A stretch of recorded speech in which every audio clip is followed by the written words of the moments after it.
कभी भी किसी को नीची नज़र से मत देखो, क्योंकि तुम्हारी जो हकीकत है या तुम्हारी काबिलियत नहीं बल्कि अल्लाह का तुम पर करम है।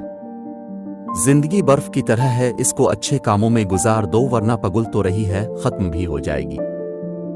जिनके पास देने के लिए मोहब्बत के सवा कुछ नहीं होता, उनको जीने के लिए दर्द के सवा कुछ नहीं मिलता। जिंदगी में जिस मकाम पर हो उसे तस्लीम करो, और यह हदीस तस्लीम कर लो कि यहां हमेशा के लिए नहीं रहना है।